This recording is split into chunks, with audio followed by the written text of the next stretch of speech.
Hey guys, today I have another disassembly video for you. This time we're taking a look at a Palmetto State Armory Krinkov, their sort of rendition on an AKS-74U. So let's tear into it and see how this gun tears apart and also how it looks after around 1,000 rounds of ammunition through it. Alright, so let's go ahead and start off disassembly by popping out this beautiful Bakelite 545 magazine, which has been modified with a Pod Arms 556 follower in it. So we'll set that guy aside. And then for any AK, and the Krink is no different, you have to remove whatever optic is mounted to the side rail to disassemble it. So we'll go ahead and pop that off, this RS Regulate mount, which does return to zero nicely, so very easy to do there. And the next step is 100% typical AK. We just have the button at the end of the receiver. We'll press that in. And this is where it gets a little bit different because your top cover actually hinges up and it doesn't remove completely from the rifle itself. So you can see in the trunnion here at the front, there's a little hinge mechanism that attaches the top cover and the rear sight here to the trunnion itself. So you can't remove it, but this actually makes it very easy so it doesn't get lost. Now next up, we'll go ahead and pop out the recoil spring mechanism, which is 100% typical AK, really nothing too crazy to see there. And then the last thing here, I'll flip it around for you, is removing our bolt carrier group, which is very easy. Again, you just pull it to the very rear of its travel, it'll pop out of its rails, and you can pull it out of the receiver. To remove the bolt, it's super easy to do. You can see the track that the bolt rides in here. So you just press it to the rear and then you rotate it. You'll see this lug there will pop out of the channel here. So you can see in there, the machining is okay for this.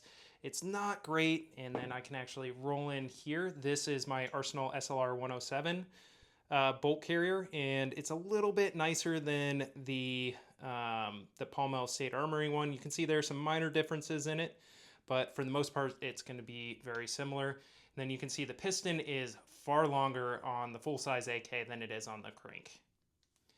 Now here is the bolt for the Krink, and you can see it is marked NATO for 556.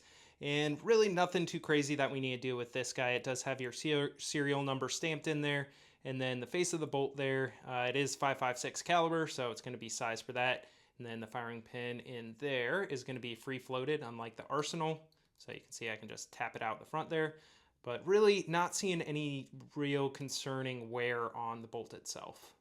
Now, one of the other cool features of this hinged top cover here is you don't have a typical lever like you do on a regular AK to remove your gas system. You can see there's a pin right there that lifts out of this channel here when you lift the top cover up, and that allows you to just pull straight up, eventually, on the top end, the gas tube part of the handguard, and that'll pop straight off. There's really nothing too crazy to see on this guy. It's fairly typical, just shorter than a normal AK.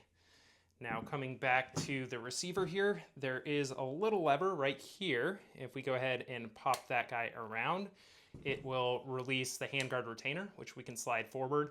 And then you can just slide forward on the lower handguard here. And you can see there's a couple of springs in the back here to put pressure on the front of the trunnion to make it a little bit more solid. But here is that wood handguard. And then you can see the barrel underneath. Really nothing too crazy, and that there you can see the trunnion inside of the stamped receiver. We can also very easily remove the flash hider here. So this is a metric 24 by 1.5 millimeter threads, and there is the detent here, and you just need to rotate it off. And eventually it's going to just pop right off the front here. So you can see this is the flash hider. There's just a chamber on the inside there. It's actually fairly simple, nothing too crazy. And then this cone up front, which does its best to hide the flash and pretty much completely fails at it. But we'll go ahead and set that aside. And then you can just see the end of the barrel here with the threads and that detent. And then our front sight as well. You can see I had to drift it pretty far over to get any semblance of a zero with my Krink. Moving back to the receiver here, we can go ahead and take out our safety selector. So you just put it so it's at 90 degrees here, and then it's going to come straight out of the stamped receiver. So you can look at it, it is improved slightly. It does have a ledge right here, which is great for right-handed shooters because you can just sweep it off with your trigger finger. It doesn't have the cutout to hold your charging handle for manual bolt hold open, basically. I actually prefer without the cutout because this is also a dust cover, and that just lets dirt into the system. So nothing too crazy to see there though.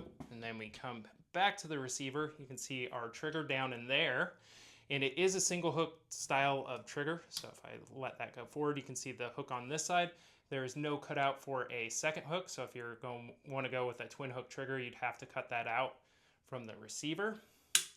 Now, one point of concern I have on here is you can see my ejector right here. There is peening on the side of it, and there's a little bit of a ledge building up, so that is concerning. If that keeps on going, that could potentially lead to issues down the line. And then one other point of concern is this support rivet here in the center.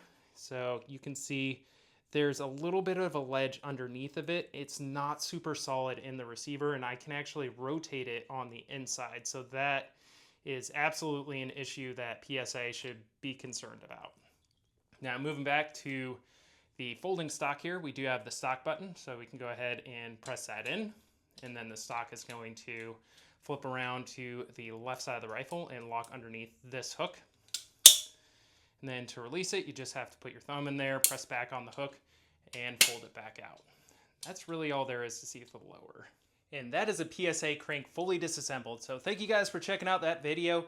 Please like, share, subscribe. And then I did start up a Patreon for the channel. So if you want to throw a couple bucks my way to help pay for ammo throughout the months, it's really starting to get expensive. So I would very much appreciate it. But of course, there is no pressure to do so.